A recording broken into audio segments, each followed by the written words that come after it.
Um, I know you guys are not looking at, necessarily a hit list because you guys have people working behind the scenes on that.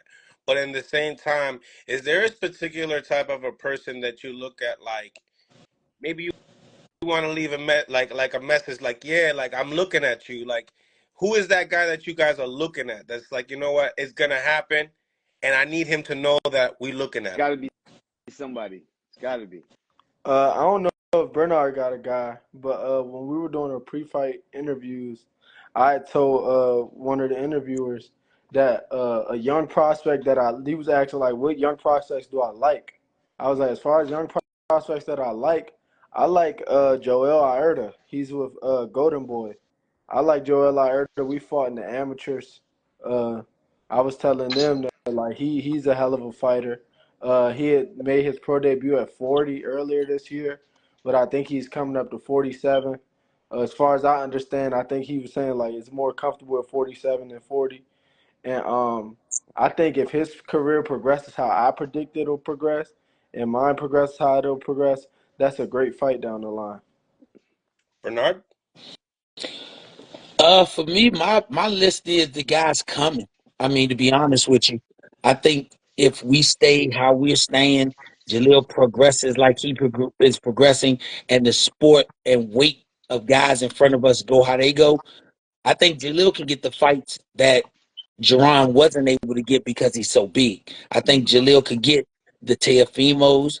I think he can get the Shakur Stevensons. I think he can get the Devin Haney's. I think although everybody that can come from that mold of guys coming up, I think Jalil in the future can get those because of his youth, his ability to stay down at that weight a little longer. And those guys are they're not getting older, they're getting bigger because they turn pro at small sizes. They're growing. I just look at Devin. I look at Devin. The last fight, Devin looked very huge, looked very good. Uh, Shakur, he's looking big. Teofimo, he says he's coming up to 47, and he wants to fight Brian Norman. So for him, it's not maybe a young list or a young individual person, but at 47, if we stay there, those are the guys that I think will get the opportunity to fight. Uh, if I saw a future fight with another young fighter down the line, I think my son and Xander Zayas will fight at about 160. At about 160, they'll fight each other. I There we think go. And I really think yeah, that's the fight that actually is Cha-ching. going to be good. That's going to be big. You have a young Latino kid, star power, moving up the ranks. Bob and them have him. Then you have Jalil, young African American kid, moving up the ranks. Matchroom has him. The way that they're doing these rehab fights, the fights overseas in Saudi, where the 5v5, that might be something that you see the main event on a 5v5. I think if the business of boxing goes Oh, how it goes, okay. and then the Eddies and the Bob Hearns, they have talks about fights. I have know them. Some of these fights been talked about behind scenes for 4 or 5 years, and then they get made. So if both of those kids are put on that collision course and they fight each other as middleweights, then that fight, that's one of them that's a fights I see that you don't need a belt to be on the line for it. right. You don't need a belt. Just them But that's fighting each other. that's down the line. That's down the line right now. Right now, a fight that I do see and it is realistic that can possibly happen. What about a Telefimo Lopez fight? Oh, that's why I put all them on the front end. Yeah, All the yeah. guys, all the guys from 40, those guys are coming up. Those They are the coming front up. end guys. Yeah. Those are before he turned 25 guys. Before he turns 25. Like any time of that, I think that'll happen. That would definitely happen. I Mm-hmm. really see. I like that fight. We know Teofimo. Teofimo always been a dog since Mm-hmm. the amateurs and everything. Mm. But I think that would be a hell of a fight if he win that WBO title. And some reason Eddie get us that interim WBO, then you ask that same question. That's He who we hunting he because on that's the the gun closest thing line. for us to hunt. He on the That's the gun closest thing line. for us to hunt. Yeah. But Yeah. yeah, he good. Yeah. Teofimo, he good. I like Teofimo, always have. But Okay. if he got that WBO title and we get that WBO intern title, then he's the one we hunt. Same way with Barrios. Barrios is very good. But if he doesn't get the unification with Boots and he's the WBC champion and we get a WBC interim, then he's the one we're hunting. We're hunting the fruit in front of us. You know what I liked was, you mentioned Turkey. You know what I mean. I like that because Eddie has a great relationship with him. But you also skipped upon, it doesn't even need to get to there because that could be the Xander Zayas Puerto Rican parade, in the big room in New York City, DMV in New York City. If he doesn't catch interest in that fight, I mean, I think that's a huge fight in New York City. Yeah, we like to go in backyards. We don't mind backyards. We Mm. like to silence crowds. We like to silence them.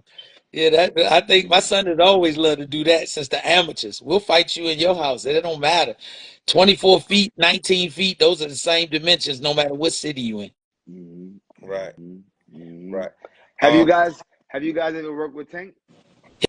Yes, numerous Yeah. times. He's a monster. Yeah. He's a monster. He's been very helpful with us doing what we do. Like I said, he's been very helpful. Tank and Jalil got a great relationship. I leave it to Jalil to expound on the stuff he been through with Tank. Right. All right. Jalil, how was that experience? It was a great experience. Me and Tank, we got like a good rapport. He cool. We always been like locked in since like I was making that transition from the amateurs to the pros.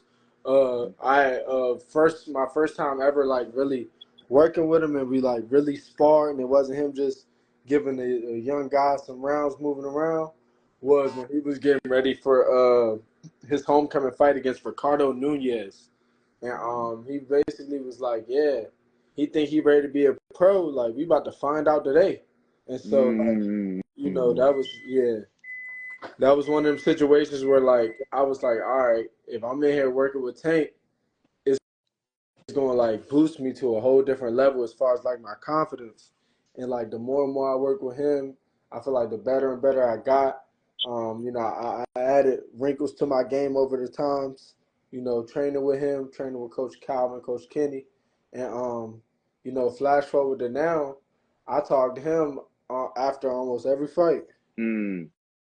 So tell me, when y'all was sparring, did he give you the homeboy love, or did he give you the big brother? Like, yo, it's my little brother. I want him to be ready for what's really going on. I think it was like the first time we sparred, it was like he worked with me like I was some random off the street. Mm. Like Gave you real love. The real you coming up, love. yeah, you coming up in my spot thinking you that. I'm gonna show you something. And over the years it went from that to like, all right, this little bro, like I need little bro to be ready, like Right, right, and right. Once you got over the hump, yeah, I then it got you. Yeah. started to become one of those situations where like, all right, you like you a reflection of me. Like when people see you, they like, all right, yeah, that's that nigga that be sparring Tank.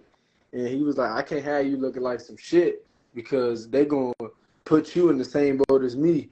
Like he said like if somebody beat you up, it's almost equivalent to them saying, oh yeah, I beat one of Tank guys up. And mind you, I was never signed to like GTD or nothing, but we had that tight of a relationship. So it's like, it was really, really important to him for me to be locked in all the time. Mm, mm. You mentioned that he calls you after every fight. What has he said after this fight with your fight with Pete Dobson? He said it looked good. He said, like I said, it's little stuff that we could work on that will make it where like a fight like that. He say the little stuff that we add next time we together and work together. He say a fight like that a year from now you'll knock him out. Mm. Mm, mm. Yeah, right. Yeah. Little things you work on. Yeah. Well, when you've been working, I've seen pictures with you and Tank when you guys were small. Over the years, what would you have to say is some of the most iconic things that you've learned from him? Coming up into the game. In out the ring. Yeah, out the All ring right. as well. So as far as inside the ring, he's a much better boxer than he is a pressure fighter. Like, and Mm. mind you, we done seen Tank walk people down. Like, even his last fight, I told people, like, pressure really bust pipes, and he walked Frank down, and then he knocked him out, and people thought that was like the most amazing thing ever. I say, I tell people like if he would have boxed Frank that whole time, y'all would have been like Tank the best boxer y'all ever seen, Mm. but he didn't box him. He walked him down, and so I always tell people, and a lot of people who really seen like Tank really go in there and box, they know like Tank a hell of a he a crazy boxer. Like his IQ is like up there, up there. So what So you saying is that there's more in the arsenal than he's showing I us. don't think I think like out of Tank whole bag, I think we only seen like half his bag Mm. in a fight. Mm. In a fight, we seen like Mm. his bag for real. Pops, what was it like the first time as a pops and as a coach in the inside? You probably never gave anybody this answer. Maybe you have, I don't know. But tell me, you know that the first day you're gonna put your son in there with Tank. What are you saying? What are you saying in your head? What's going through your mind? Are you nervous? What's popping? Man, my son don't have no nerves, I'm so I talking think about you. God gave no, I think so God gave me all the nerves. Mm. So yeah, so I have the nerves for Mm. me and him because he don't, and I get mad at him like you ain't nervous. Man, I'm Mm. good. I be mad at him, be like, you better be nervous because a nervous man sharp. I said, man, you better be. But when I went in there, I didn't have apprehension. Honestly, I didn't think he was gonna go in there and maul Tank or beat Tank, but I knew he has a level of respect that's so different about himself that he was gonna give you his best foot forward. Right. Even if he came out on the bad end of it, they were gonna say this kid got all upside. So I wasn't nervous in that sense, but I was nervous in the fact that Tank was a veteran who knew the one thing that a lot of people don't understand. The boxing part, all the dudes that box know how to box. But the part that you gotta learn when you're at the top 10 and 12 round fighters, how to stay focused the whole time. Because Yeah. you mentally go to sleep when you're not used to that. You're driving on autopilot.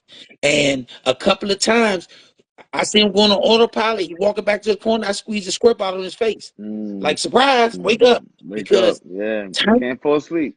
thank you. Tank will pressure you to go to sleep. People don't understand, Zab, you do.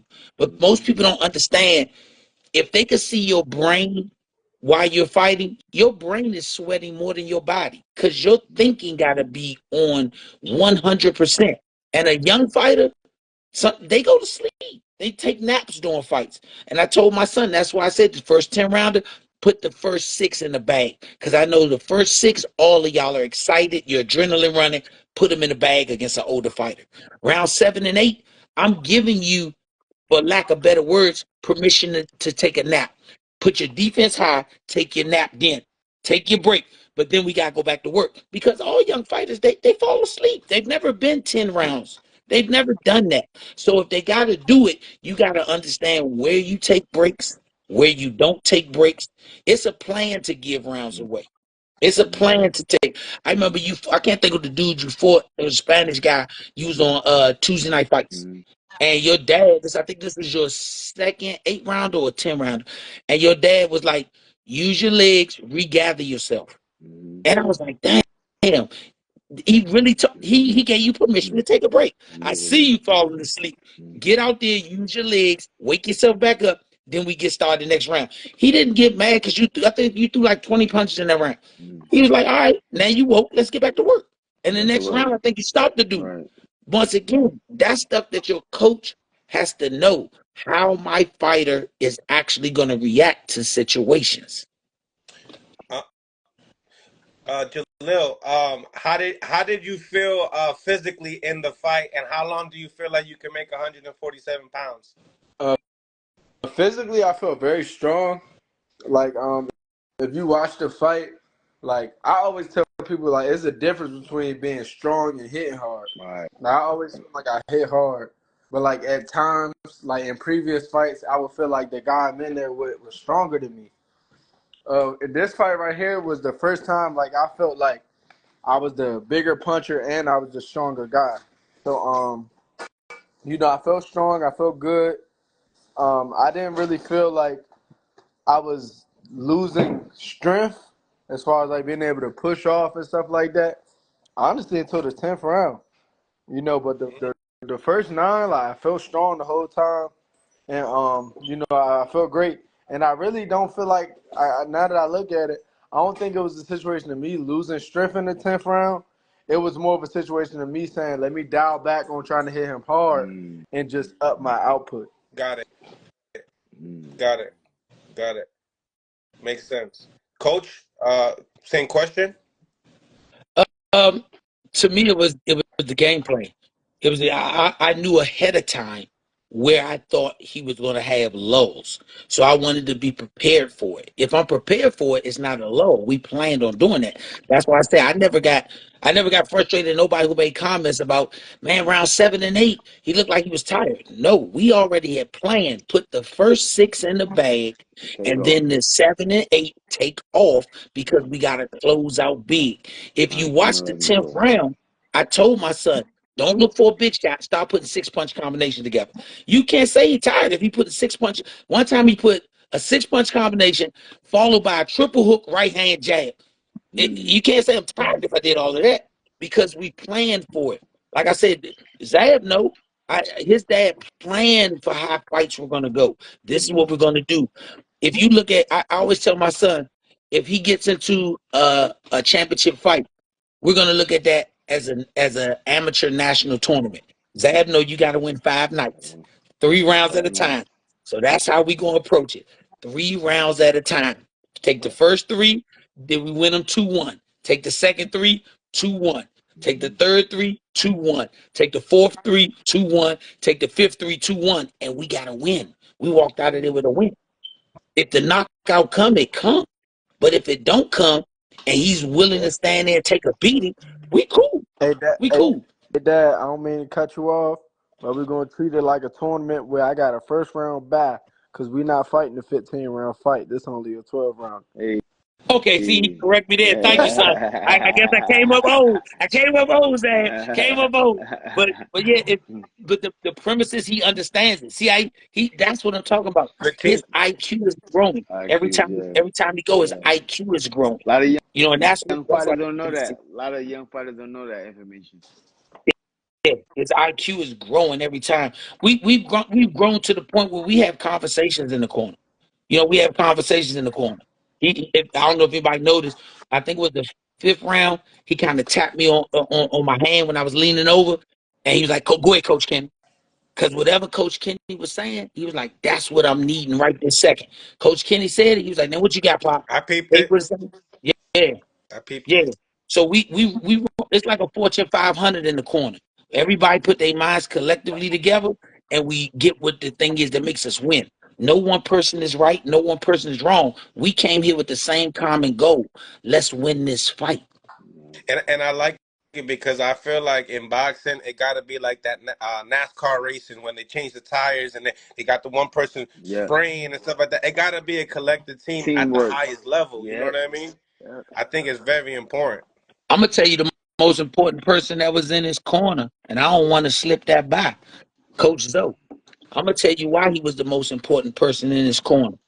He got the chair in the ring before Jalil was back to the corner. The chair was Mm, there. People on don't point. understand. These That's dudes important. gotta sit down. They need to sit down immediately. I have 60 Exactly. seconds. Thank you. I don't want to burn up 8 seconds because it took you too long to get the chair in there. No, That it's was the most true. important piece. My first time coaching, that was my thing. My first thing, I'm like, oh shit, the chair. Like the chair. I'm like, I gotta get the bucket and the chair, and I was by myself. I'm like, there's a lot. I need a team. And Mm, if you notice, I want to say this. Y'all Zach been in the ring. When you tired, you looking for that bucket so you can lean over it and spit. My son never used a bucket one time. He's like, I don't need the mm, bucket, just give me a shot. Give The, me a the shot of first three, water. yeah, the first 3 times I took the mouthpiece out. He was like, no, just give me a shot. I'm good. Mm. Because the chair Condition. made it in the ring.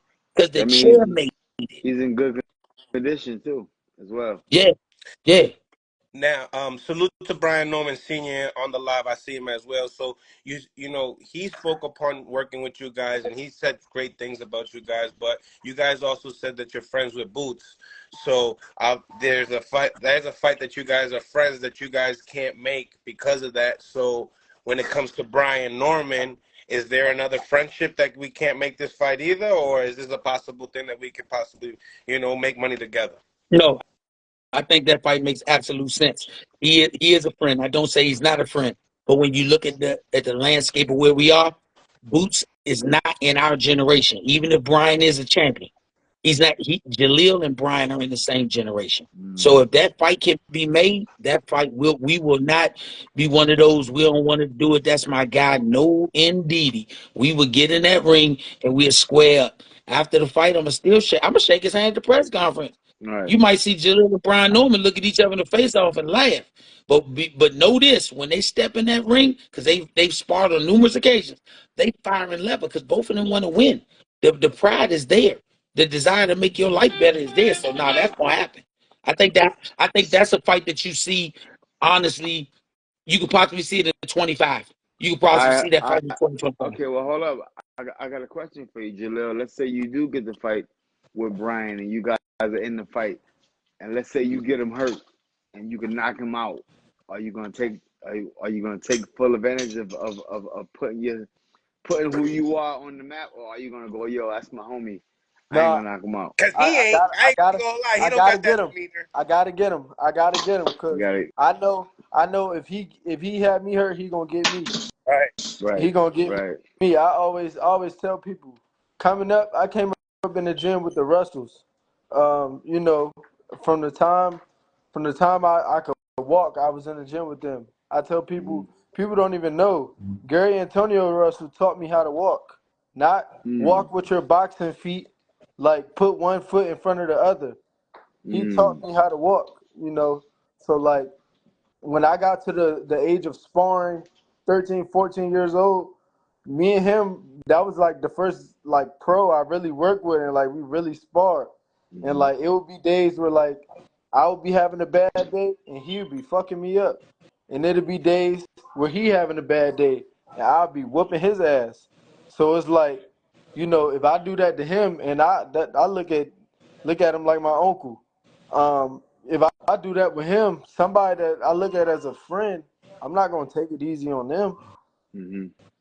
Jalil, out of all the guys you work with coming up, which fighter gave you the most game and showed you the most situation where you know what I'm saying, for where you at today? Showed you the most love. Um, Top two is Tank and Boots. As far as Mm. like really pulled me to the side and like broke down certain things, I would have to say J Rock though.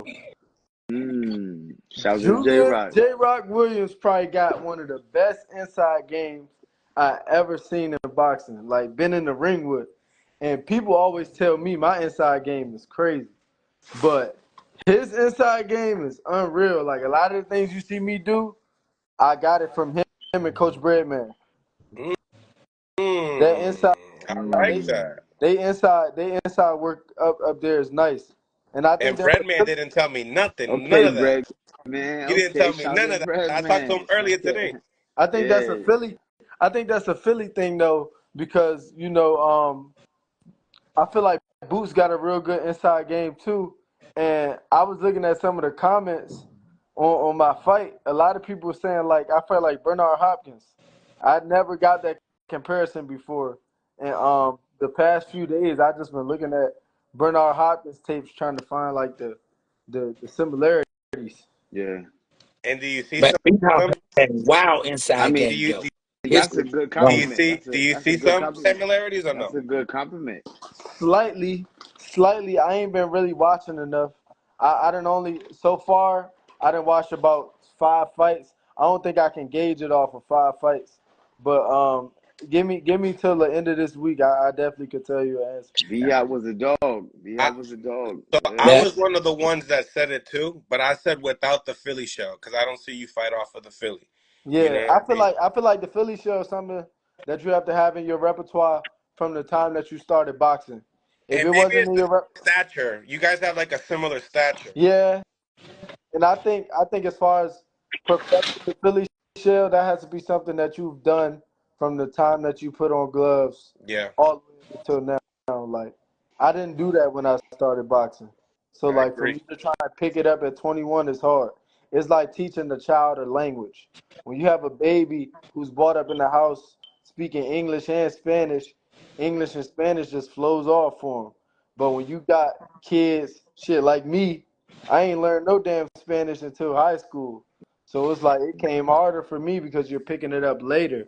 You're not picking it up in those years where your brain is like a sponge, where it's trying to form. You picking it up where it's already formed, and that's when it's a little bit tougher to grasp the concept of certain things.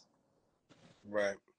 Now, we're the realest show out, and you said something real touching earlier that Gary, taught you how to walk, like physically. Now, he posted something on his Instagram. This is a question for both of you guys. I mean, how do you feel about just knowing what he posted? I don't Uh, know what he posted. I was about to say you had to tell me what you posted.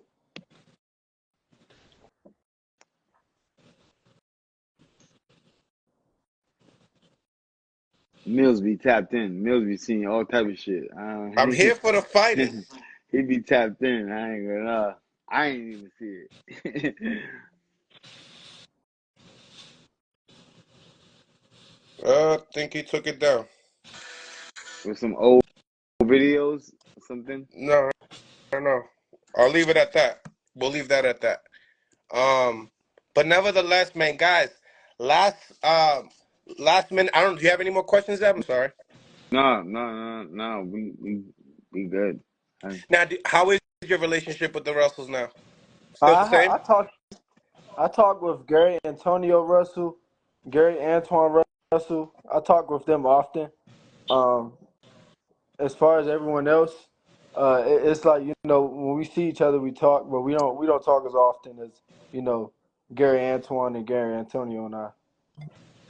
When you hit Pete Dobson, right, and he had that huge ass knot, he Mm. was funny. He was talking about it. He said that his forehead looked pregnant.